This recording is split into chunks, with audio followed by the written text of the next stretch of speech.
What's up, y'all? It's just Rhonda. Welcome to my channel. What a morning it has been. We're getting started a little late today. I thought I had an appointment this morning. My appointment got canceled. And so I was pre-recording and, because I was going to come over here for y'all anyway. So I was pre-recording, my coffee talk. And then I found out that I didn't have an appointment early this morning. So I was like, fine, I'll go live. Except I forgot to set the live.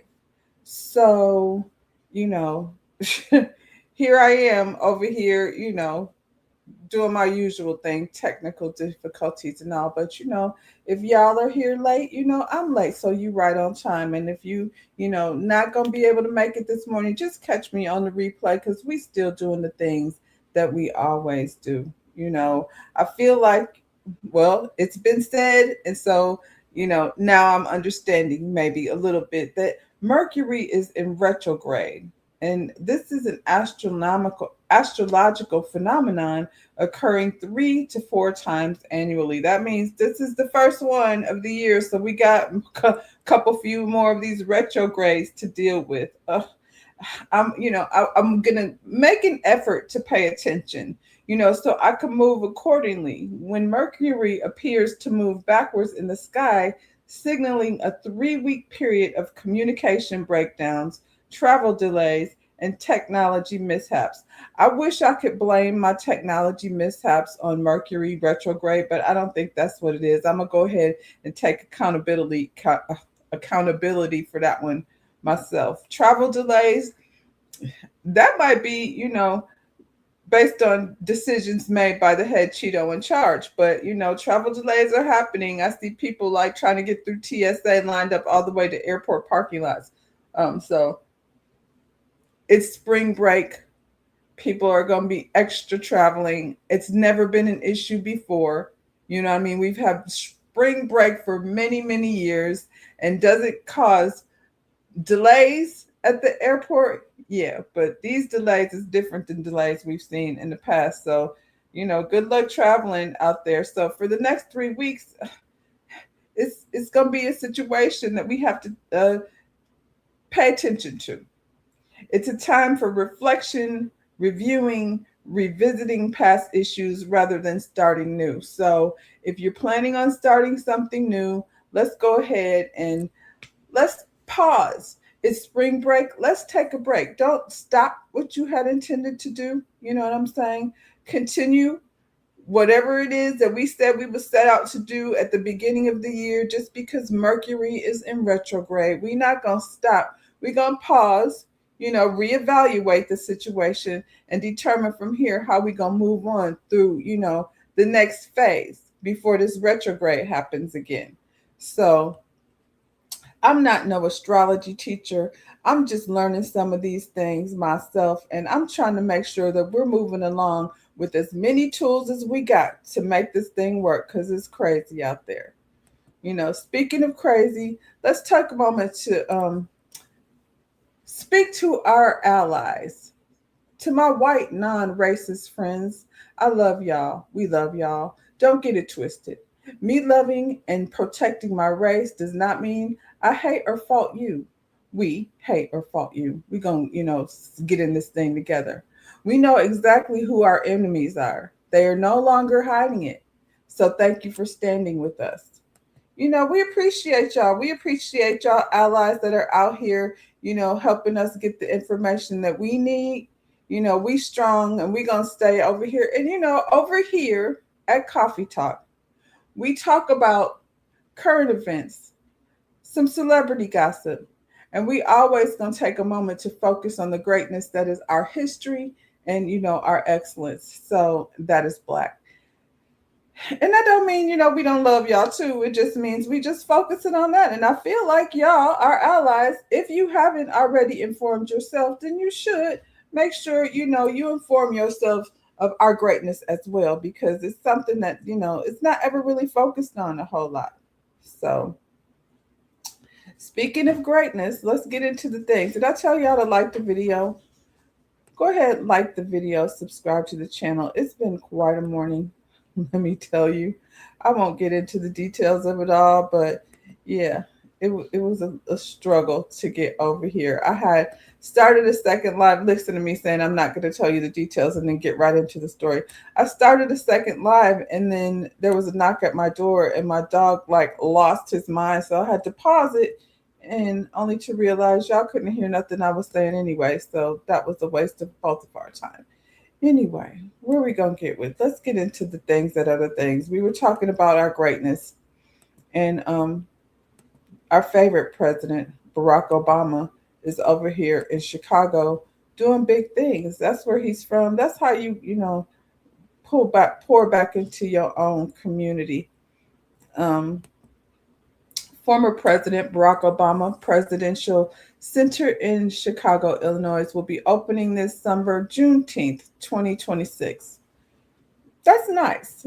You know, the Obama Presidential Center is scheduled to open to the public on June 19th, 2026, in Chicago, Illinois, aligning its debut with Juneteenth, a holiday that commemorates the end of slavery in the United States. The opening date carries deep symbolic significance, connecting the center's launch with a day dedicated to freedom, progress, and reflection on American history. Located in Jackson Park on Chicago's South Side, the Obama Presidential Center will serve as a hub for community engagement, education, and leadership development. The campus is expected to include a museum, library, public gathering space, garden, and programs designed to inspire civic participation. Unlike traditional presidential libraries, the center is designed to function as a dynamic community space that encourages dialogue, innovation, and public service. The project has been years in the making and represents the legacy of the former President Barack Obama, the nation's 44th president and the first African American to hold the office. The center aims to highlight key moments from Obama's presidency while also focusing on broader themes such as democracy, equality, and the power of grassroots change. Opening the center on Juneteenth adds another layer of meaning, honoring African American history while celebrating progress and opportunity for the future generations. The Obama Foundation hopes the center will become a destination for visitors from around the world, lasting a lasting source of inspiration for young leaders. Once completed, the Obama Presidential Center is expected to be one of the most significant and cultural historical landmarks in Chicago, symbolizing both the legacy of President Obama and the ongoing pursuit of a more inclusive, engaged democracy.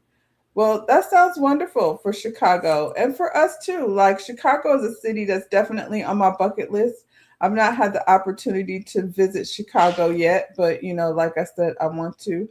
Good morning, Lotus Egyptian Flower and Motown Investor. We got Pack in the house too, y'all.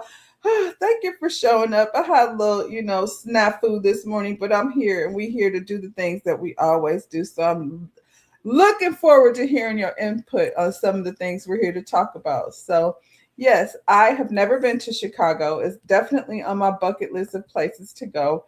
And now, I have another thing added to my list to visit when I go there. So shout out to, Obama. Hopefully the head grand wizard in charge won't be over there trying to put his name on the building, because that's what he likes to do. Erase real, innovation and greatness and go smudge it up with his name. So yeah, congratulations, President Obama. It sounds like an interesting, as far as being in Chicago, like, and especially like places for the kids to go spend time. I know, when growing up in Flint, we used to go to the planetarium, and there was a lot of Flint back in the day, was definitely a black city. So it offered these types of things that you could go and, appreciate black history. So Chicago, I feel like it's on that list of a highly populated, with black people. And, much like the Martin Luther King exhibit, I think, it'll be great for the community. And, yeah, shout out to Obama. Did y'all, this is one of our ally sisters. I don't I don't know too much. Like I'm not too, into Kelly Clarkson. I know the lady can sing, and I know she keeps, her opinions somewhat aligned, with what's right. But do you know that American Idol, they was over there scamming and flamming the kids. And Kelly was one of the originators. Was she the first one? She was. She was the first one to win American Idol. She said, I was literally on the show and they were like, oh, you win $1 million or whatever. No, you didn't. It was like $1 million worth of investment in you.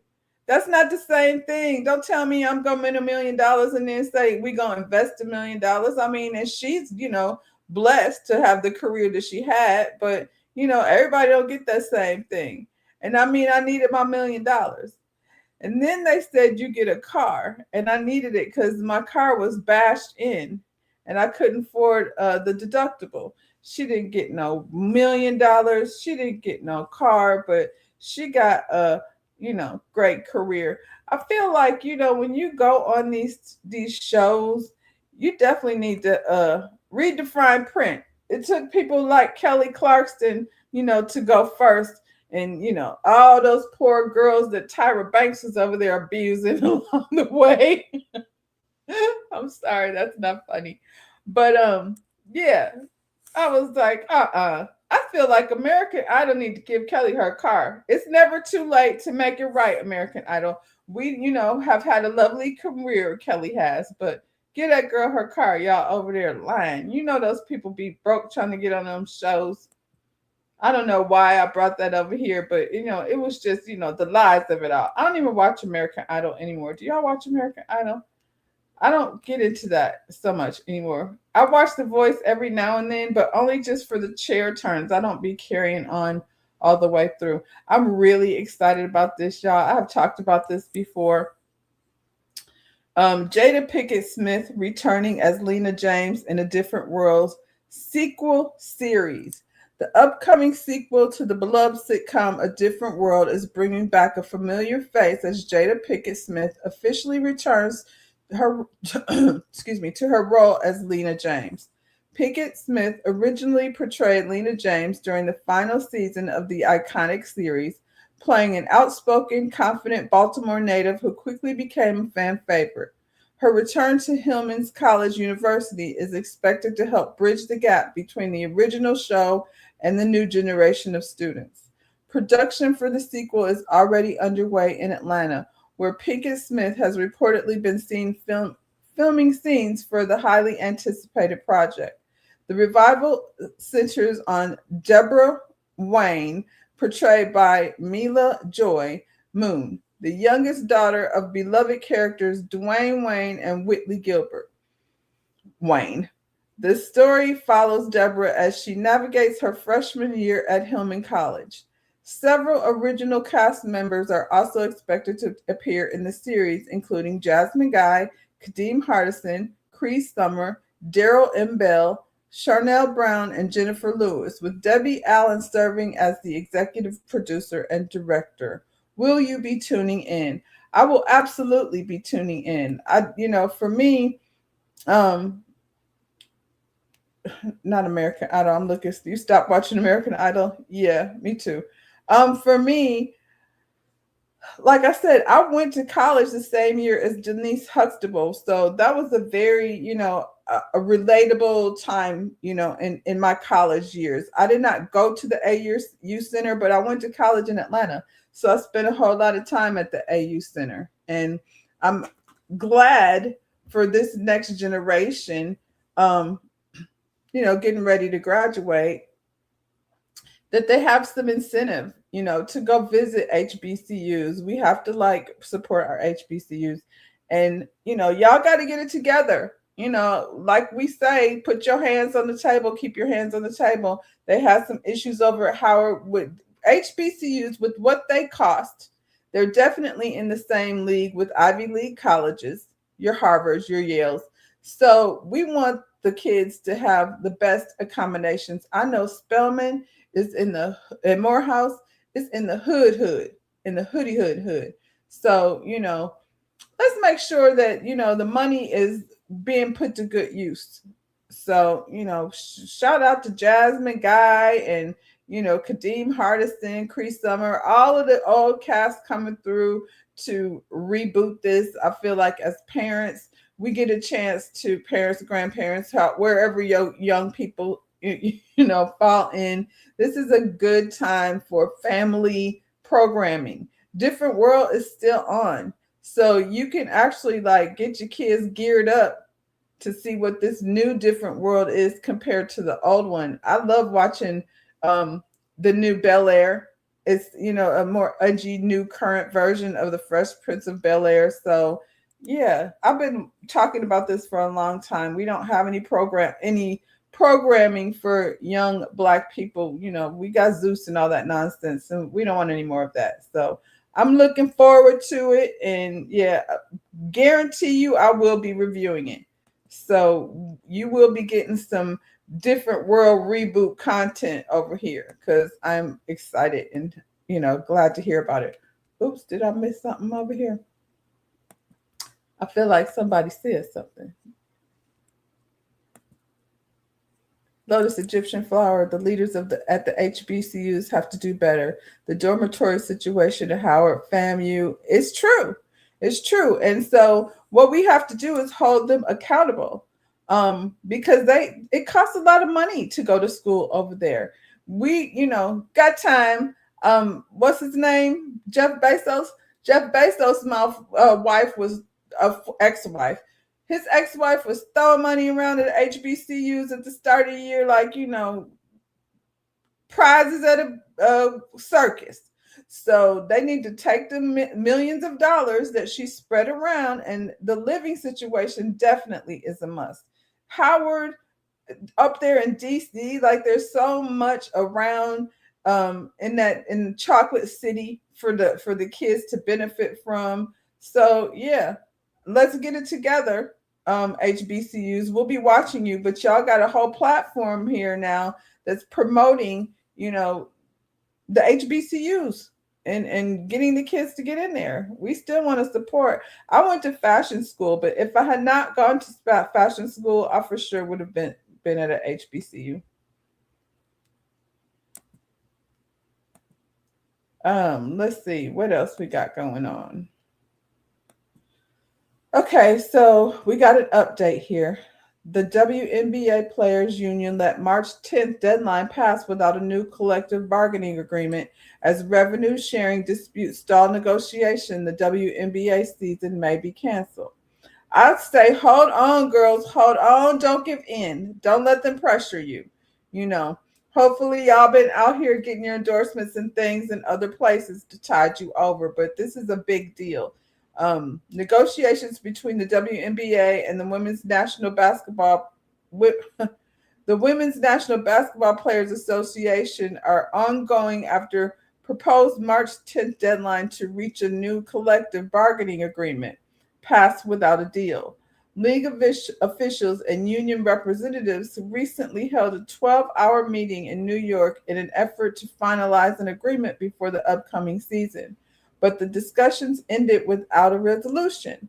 Both sides say conversations are moving in a positive direction, though several issues still need to be settled.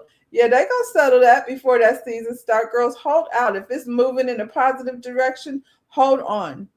The major point of disagreement involves revenue sharing, with which players pushing for a larger percentage of the league's earnings. Despite the delay, both the league and the players have expressed a strong desire to avoid a lockout and ensure the 2026 season begins as scheduled. If an agreement is reached soon, the league can proceed with key off-season events, including expansion draft, free agency, and the college draft before the season begins in May. Like I said, I want to see these girls get their money. So, I feel like they were asking for 27%. I don't know how that affects the league in terms of dollars, you know what I'm saying? But okay, if it ain't 27, 25, 26, we're going to, we're gonna negotiate. But it seems like things are moving in their direction. That's good to know. I think the women work just as hard as the men, and they're out earning. The men are out earning the women astronomically. Angel Reese has talked about how she makes the bulk of her money outside of the NBA. So, and everybody over there is not Angel Reese. So everybody over there is not going to be in line for the same type of endorsements and opportunities. Caitlin Clark, same thing. Everybody over there is not going to, be receiving the same kind of opportunities as Caitlin Clark and Angel Reese and some of the bigger names. So, yeah, hold on, girls. We're almost there for the season start. I feel like they're going to lose a hell of a lot more money if they don't come to some kind of understanding with you ladies. So, they're willing. Let's keep it fair. Let's keep it cute. Speaking of basketball, do y'all watch Tubi? Because I'm not a Tubi person. And, for no other reason than, I'm not a Tubi snob either. I know, to be low budget movies over there, but I just don't really have time to go over there. But I'm going to make time. The most popular show streaming on Tubi right now is Southwest High, produced by and starring former NBA star Jalen Rose. I love Jalen. A new series is making major waves in streaming world. Southwest High, produced by and starring former NBA star Jalen Rose, has officially become the most popular show currently streaming on Tubi. Set against the backdrop of Detroit, the show tells the story of a high school where sports, ambition, and real-life challenges collide. Drawing inspiration from Rose's own upbringing and basketball journey, the series blends drama, mentorship, and community themes to spotlight the pressures and opportunities facing young athletes today. The show centers around high school basketball program at Southwest High, where students navigate competition on the court while dealing with personal struggles off it.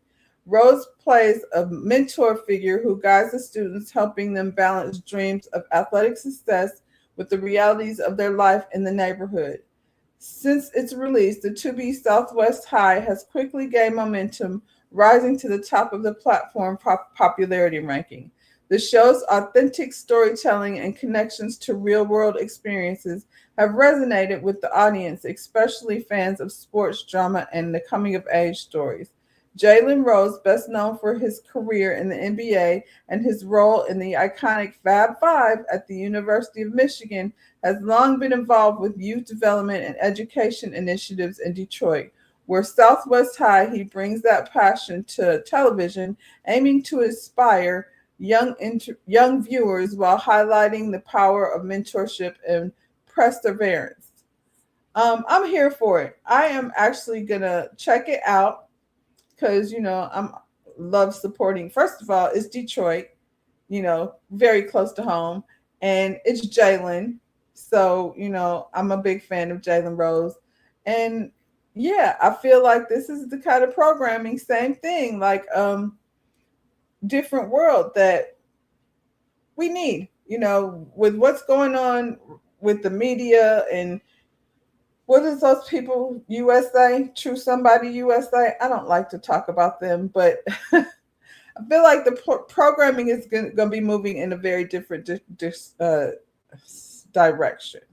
So I'm going to check out Jalen's series over there. And if it's worth, talking about, then I'm going to add that to my list. I'm doing a lot of reality shows, honestly, and I'm reality show burnt out. A lot of times I don't even be excited to talk about them.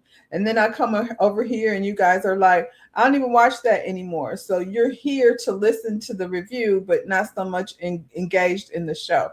So yeah, I'm going to go over here probably later this afternoon and check out Jalen's series, and I'll let you know Monday whether I'm going to add it to my list of things to review. We need content over here that's going to be uplifting to the community. So that's very dope. Okay, Tubi. Your boy Byron Allen is taking over Stars in negotiations to do what he does over there. So we have some apps over here that are catering to, you know, our needs and our wants. You got Queen Latifah and Taraji producing series over on Lifetime. So, you know, options. We got options. And as much as I am over here, you know, talk about housewives, we don't have to just be over there, you know, throwing drinks at dinner table. So this happened here in Orlando. And when I tell you these kids is out here wilding, these girls were over in their school, you know, plotting and planning to hurt somebody. Laid out what they say was a plot to kill a classmate at Lake Brantley High School. According to detectives, Valdez brought a knife, planned to wait in a bathroom to stab the student, and then leave flowers and smoke a cigarette after the killing. The plan was foiled by an anonymous tip. He fucking snitched. But I knew I shouldn't have told him, because he was like, oh, can you please tell me I can't sleep tonight? You! According to the state, Valdez intended to kill the boy who reportedly looked like the Sandy Hook school shooter. She told investigators it was part of a blood bond that would resurrect the shooter from the dead. I don't think there's anything that I could do that would keep the community safe. And it's clearly a dangerous crime. All the elements, I think, have been met. The judge saying Valdez posed too much of a danger to the community to be released. It was the same outcome for Lippert, even though the defense argued her involvement was less severe. The video that I watched, they thought this was cute. I don't want her on the internet talking to other young folks about this. It's too. Their demeanor was much more serious as prosecutors laid out what they say was a plot to kill a classmate at Lake Brantley High School. He did a tip? There was a tip show. Did you not see it? Someone tipped. He fucking snitched. I don't know why I wouldn't tell the police he did a tip though. Huh? Police, he did a tip though. Because it was anonymous tip, but I was just assuming it was by the writing. Yeah. Just like it was? Yeah. Oh my fucking God. But I knew I shouldn't have told him, because he was like, oh, can you please tell me I can't sleep tonight? Fuck you! God! Yeah, I got shown the tip and it was like, my friend, 15-year-old named, he goes by Jimmy, is planning to kill some dude. Yeah, and it was like, so stupid. So petty. It's so cold in that room.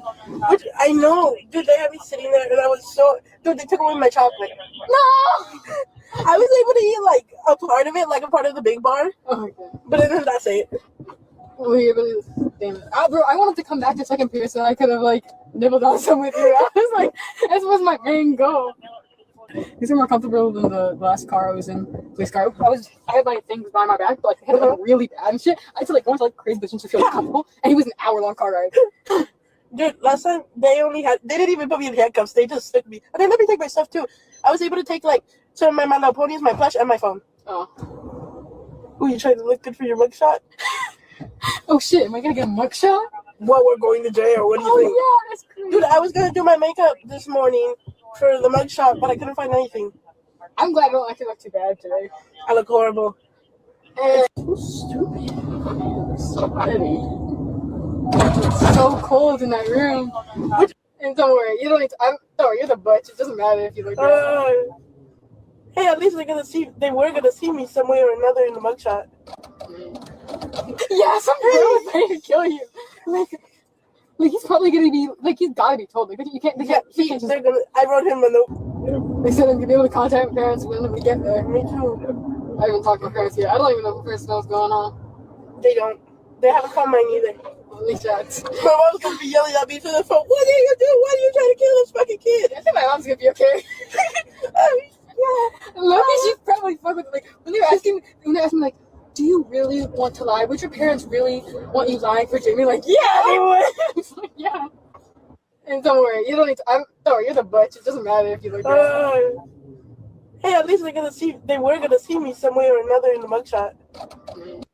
On News 6 tonight, we are seeing two teens accused of making plans to kill one of their classmates, laughing in the back of a patrol car after their arrest. Investigators say the girls brought supplies and a knife to Lake Brantley High and were caught the morning of that planned attack. Your Seminole County community correspondent, Catherine Silver, has been following this story since the very beginning. And Catherine, this video is another disturbing moment in this case. Absolutely. These girls are just 14 and 15 years old and facing capital felonies. Detectives say they plan to kill a boy who reportedly looked like the Sandy Hook school shooter.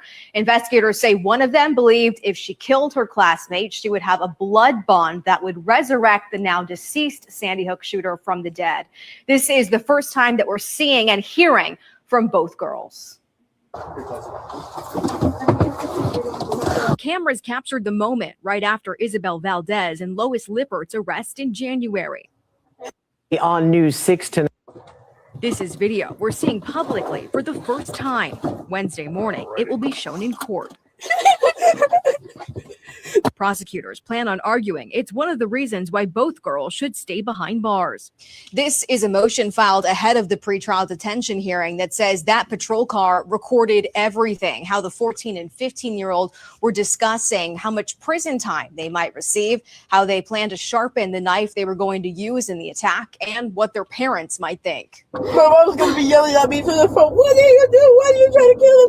Kid. Detectives say that Valdez planned to wait for a classmate in the bathroom, stab him or cut his throat, and then leave flowers and smoke a cigarette after the killing was complete. The plan was foiled by an anonymous tip that gave law enforcement the chance to intervene. He f***ing snitched. God, I knew I shouldn't have told him. Because he was like, oh, can you please tell me I can't sleep tonight? F*** you! The video shows the pair joking during their car ride. This is video we're seeing public for their mugshots and how they were supposed to spread their story around the true crime community. Were you trying to look good for your mugshot? Oh, am I gonna get a mugshot? What, we're going to jail? What do you think? Yeah, that's crazy. Dude, I was going to do my makeup this morning for the mugshot, but I couldn't find anything. I'm glad I don't actually look too bad today. I look horrible. It's over. Later, Valdez can be heard saying she thought she would be going to a psych ward. Dude, I thought I was going to get sent to the psych ward. That's why I was so excited about everything. I think I would be so jolly if I was going to jail. Another piece of evidence we're learning about tonight is a conversation between the two girls on Discord. Prosecutors say they shared messages there saying things like, quote, "It's going to be over by tomorrow," and "I hugged my parents extra tight today. I kind of feel bad for what's coming." Prosecutors also plan on bringing that up tomorrow at tomorrow morning's hearing for their mugshots and how they were supposed to spread. That's wild. This is via the neighborhood talk. It says, neighbors, they're not laughing now. A judge has denied bond for 15 years for 15-year-old Isabella Arreala Valdez and 14-year-old Lois Olivios Laporte, the two Florida teens accused of plotting to unalive a classmate at Lake Brantley High School. More information has come out regarding the case. Investigators claim the victims had been stalked and the girls mesmerized his schedule. Oh my gosh. The victim had been stalked and the girls memorized his schedule and even took photos of him. Police also say one of the teens brought a knife to school the day the attack was supposed to happen, while the others allegedly helped plan the situation and brought the supplies. Investigators also said Laporte had drawn a number of sketches showing the victim dead on the floor next to Valdez, the victim hanging with a rope around his neck, and several sexually explicit depictions involving the victim. During the arraignment, the judge confirmed she saw the viral video of them in the police car and condemned their behavior. They thought this was cute. I don't want her, Laporte, going online talking to folks about this, she said, while speaking on the possibility of giving her bond. Yeah, because they would get out and, they're not the only ones. They probably got a whole, group that they follow. This ultimately led to the judge denying bond for both girls, meaning they will remain behind bars until their hearing in April. Both girls have entered guilty pleas. That's wild. 14 and 15 years old. These teenagers, whew. This boy, I don't know if he knew, what was coming his way. Good morning, Jatoni.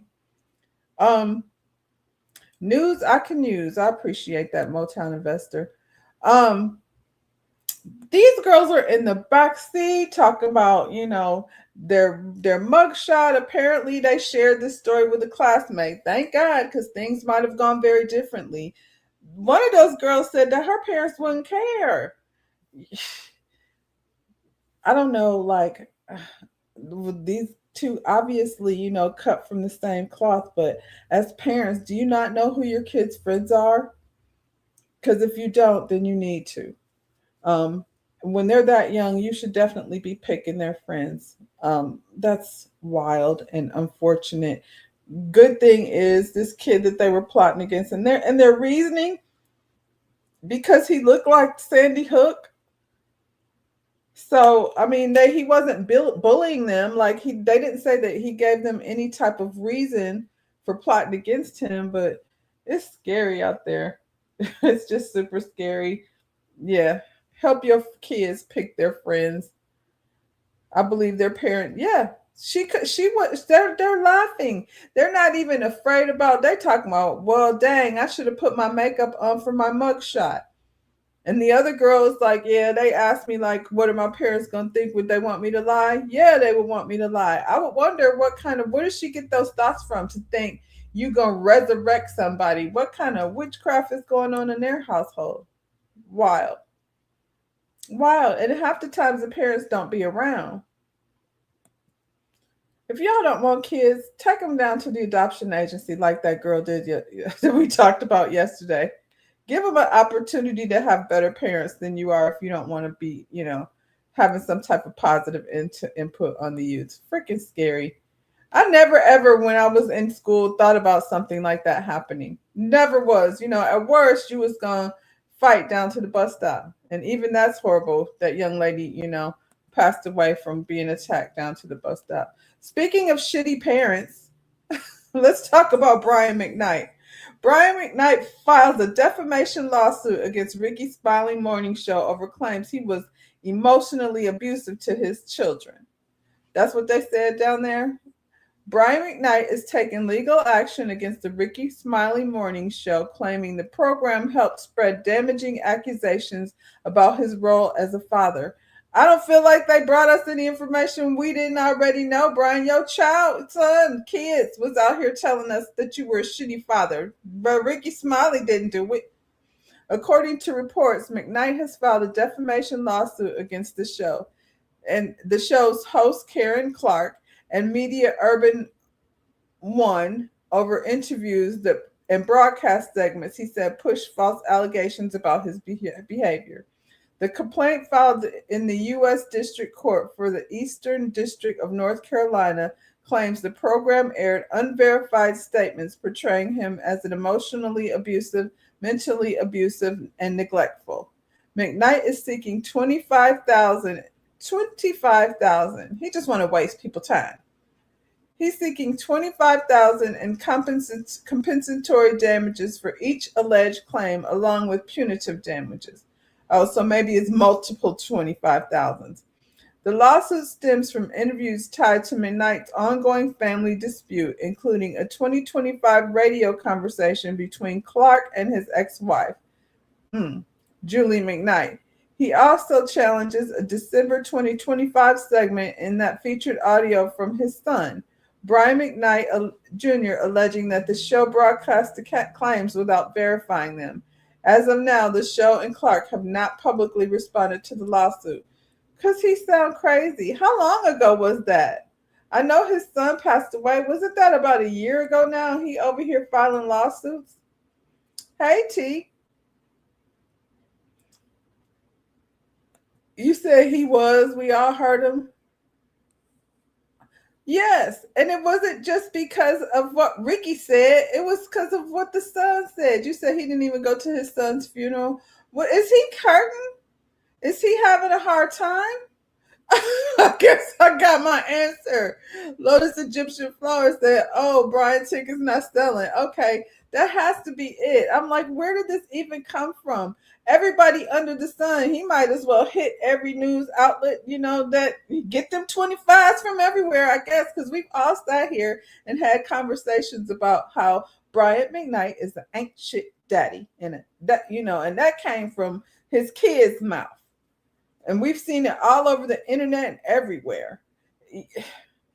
there was so much drama tied around that boy's death, and may he rest in peace, and his mama too. Julie, take this time now to just remove this man from your life forever, because he's always coming with something. And I used to love Brian McKnight. One more try. I used to love Brian McKnight. Back in the 90s, he was tall and fine. And just because it come in a good package don't mean it's good for you, child. Because he's horrible, terrible, awful. Hope he don't come over here, because much like Tasha K, I ain't got it. What else? What's going on?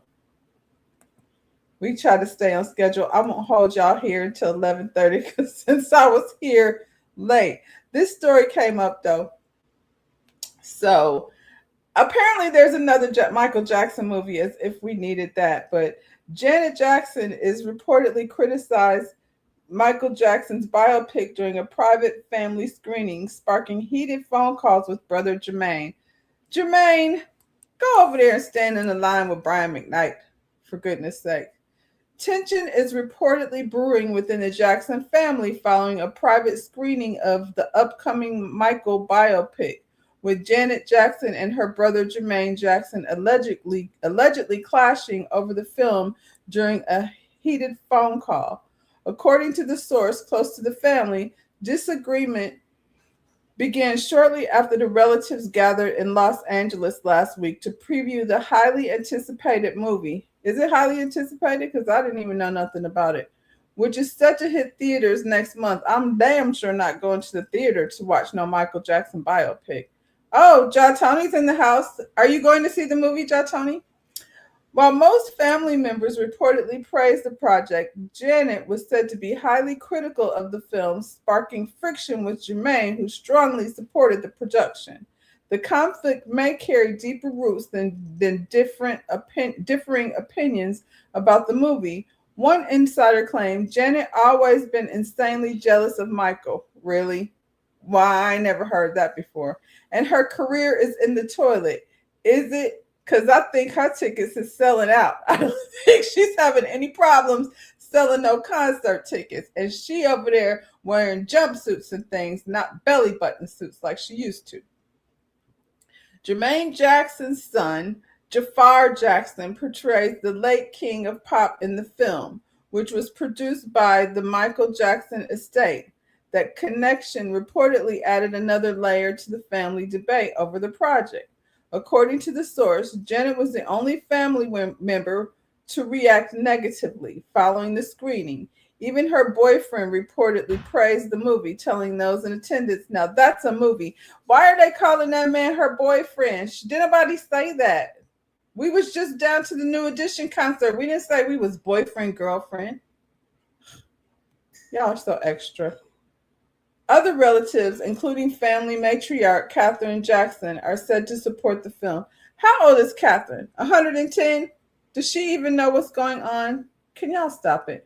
Reports also indicate Janet was offered a chance to participate in the production but declined, and she is not featured in the final film. That's going to be weird, to be honest, but I guess. Will y'all be watching this biopic? Will y'all be watching this biopic? Let's see what y'all saying. Oh, goodness. Retrograde's trying to keep me from being great. That's what's happening right now. The latest Michael Jackson movie is a big deal because his nephew is playing him. I might go see it, but not opening weekend. You go see it and you let me know how it is, and I'll wait until it comes to Netflix or wherever. But this is a Jermaine Jackson production, and for whatever reason, I don't know why him and Janet are at a rift, but it sounds like Jermaine is out here. Who is he calling TMZ? After American Dream Jackson movie, we don't need another one unless you're talking about Michael's later years. Catherine is 95. She probably, all you got to say is Michael Jackson, and she's probably going to be like, oh, that's nice. They might need to make that movie. Them people coming over there to get some more money for those nefarious things that Michael was doing over there with those people's children. Well, Jermaine is not right. He's saying that Janet is the only one that wasn't feeling this film, but that's not true necessarily.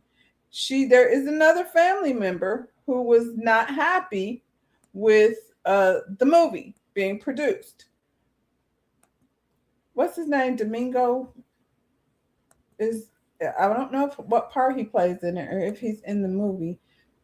That's a pretty big name. But yeah, Jenna's not the only one with an issue. Coleman Domingo. Coleman Domingo is hoping that Paris Jackson will eventually come around to supporting the upcoming Michael Jackson biopic, Michael, despite her criticism of the project. So why y'all just saying it was just Janet? Because it wasn't just Janet.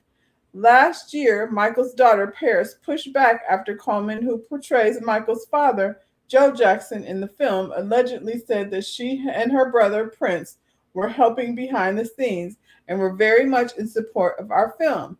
Sharing her side, Paris said she actually had no involvement with the project and claimed the script was inaccurate and filled with full-blown lies, she added. And she offered feedback, but it was ultimately ignored. In recent interview with Wall Street Journal magazine, Coleman Domingo explained that his initial comment about Paris were taken out of context and didn't accurately reflect what he meant. After Paris publicly addressed the situation, he revealed that he reached out to clarify things in a direct message, which Paris later hearted. He added, I hope that eventually she loves the tribute that we made about her father. Domingo has maintained that the project was created as a respectful portrayal of the late pop icon's life and the legacy. Michael is set to hit theaters in April. Well, this is what Paris had to say. The thing that I posted earlier about just like clarifying like that I wasn't involved at all. Aside from like giving feedback on the first draft and then getting the feedback that we're not actually going to address your notes at all. And I was like, all right, like fuck me, So I just like butted out and I just like I've left it alone because it's not my project. So they're gonna make whatever they're gonna make. A big reason why I haven't said anything up until this point is because I know a lot of you guys are gonna be happy with it. Like a big section. The film panders to a very specific section of my dad's fandom that still lives in the fantasy, and they're gonna be happy with it. There's been a lot of responses to the thing that I posted earlier. The thing about these biopics is it's Hollywood, so it's fantasy land. It's not real, but it's sold to you as real, and a lot of sugar-coated, like the narrative is being controlled, and there's a lot of inaccuracy and there's a lot of just full-blown lies. And at the end of the day, like that doesn't really fly with me. I don't really like dishonesty. I spoke up. I wasn't heard. I fucked off. That's it. Y'all are gonna like the fucking movie, so just go watch it, go enjoy it, do whatever, leave me out of it. The thing about these so I guess Janet isn't the only one that's not in favor of this movie. Okay, I knew Tony was going to say that. Let me get back over here. Y'all been having a whole conversation. Jermaine has to keep the beef with someone in the family in order to stay relevant. Yeah, because we weren't talking about him, Jermaine. And him saying that Janet, or them saying that Janet's career is in the toilet, that's laughable. The family is dysfunctional. Yeah, aren't they all? But like she said, y'all have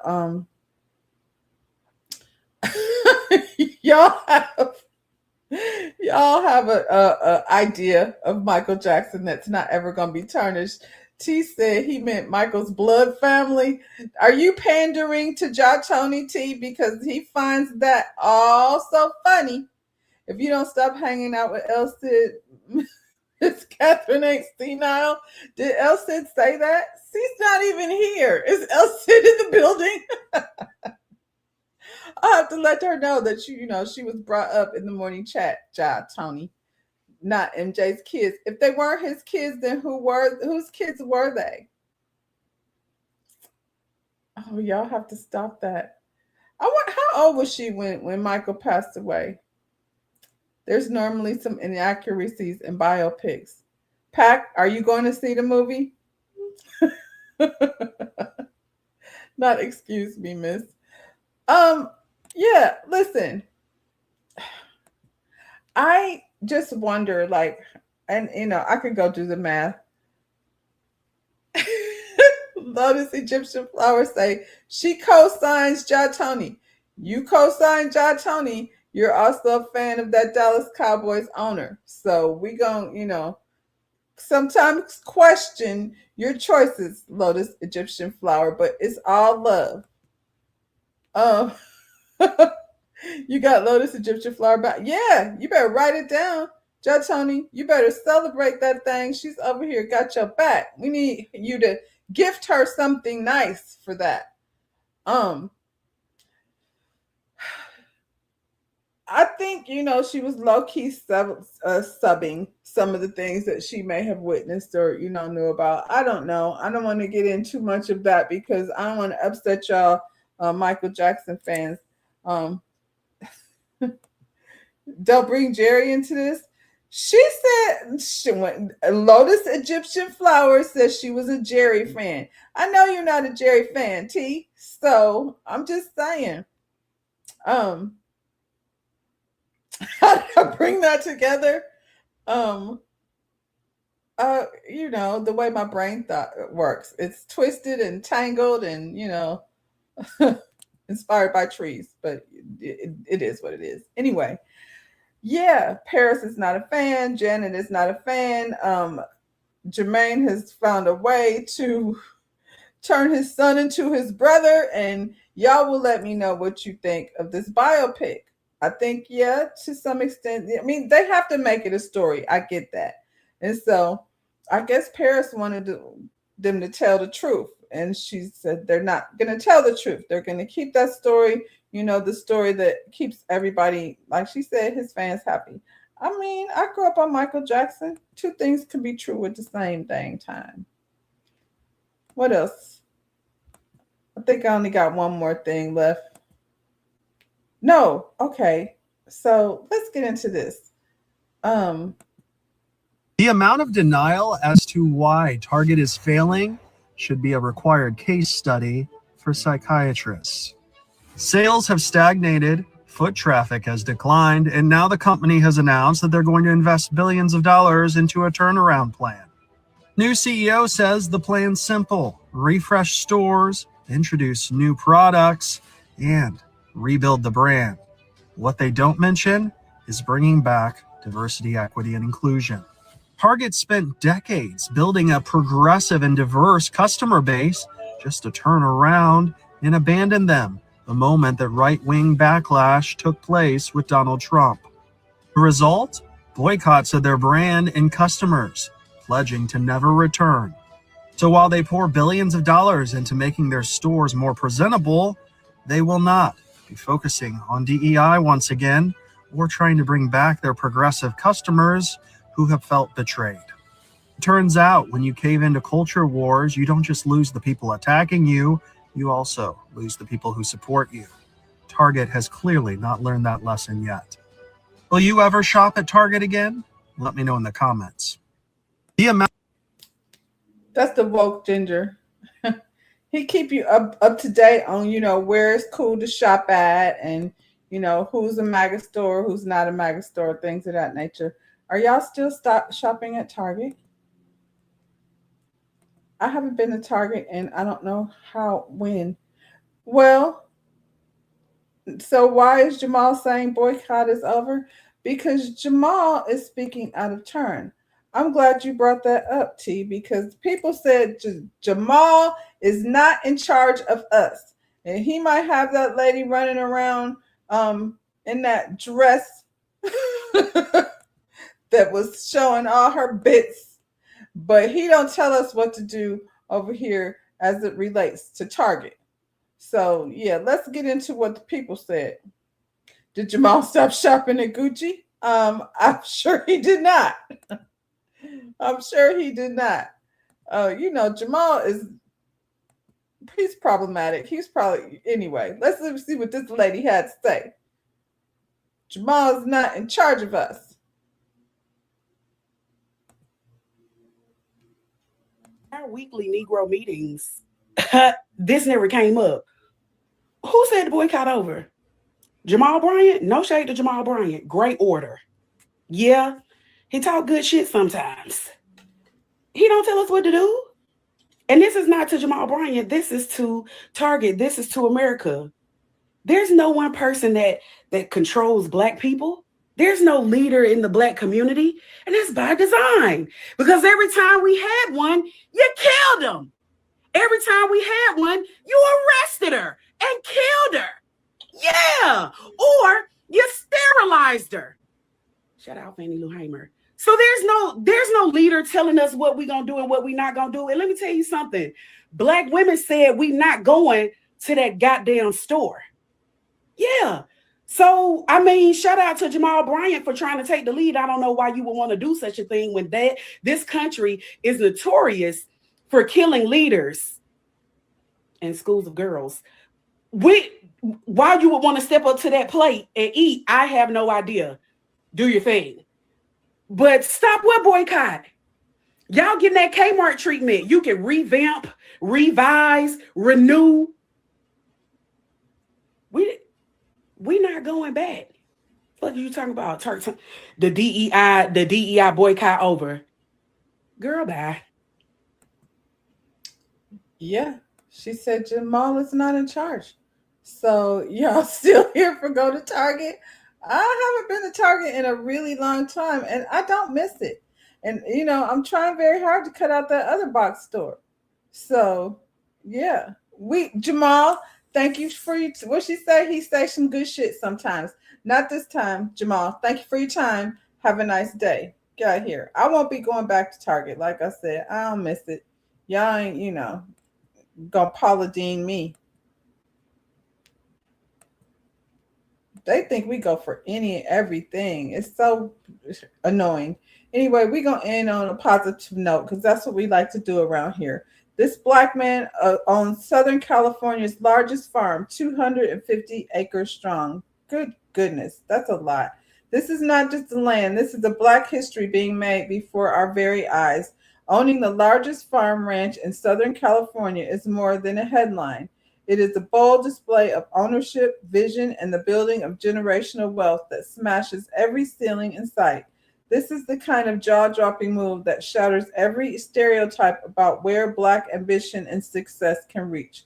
From the rich soil beneath Dr. Bill Relaford's feet to the tall future he's planning, this moment is about rewriting the past and planting seeds for something even bigger. This is not about fitting into the system, but owning a piece of it and creating something unstoppable. It is a power play that demands attention from every corner of this country. For every dreamer watching it, let this be your sign to go after more and to set your sights high and to never let the world box you in. Legacy starts with moving like this. We are not just witnessing the culture, we are creating it. So, yeah, we'll be keeping an eye on this. You know, I'm not going to say young man. He's a grown-ass man with 250 acres. So where he at? I mean, he's in California, but where he at? We need to know more about him. I'm going to have to do some more research on him. How did he acquire all this land? This is what they was doing back in the day, you know, acquiring land, you know, for Black people to be able to, you know, have somewhere to live in nice neighborhoods, you know, Black Wall Street and such. Jamal ain't never been my cup of tea. That's what you say. I ain't never heard of Jamal until Giselle brought herself over here. So, yeah, thank y'all for hanging out with me today. It's Thursday, so you know I won't be back until Monday. Everybody enjoy your weekend. You know, keep doing the things that are the things. Like the video, subscribe to the channel, and I'll see you when I see you. Bye, y'all.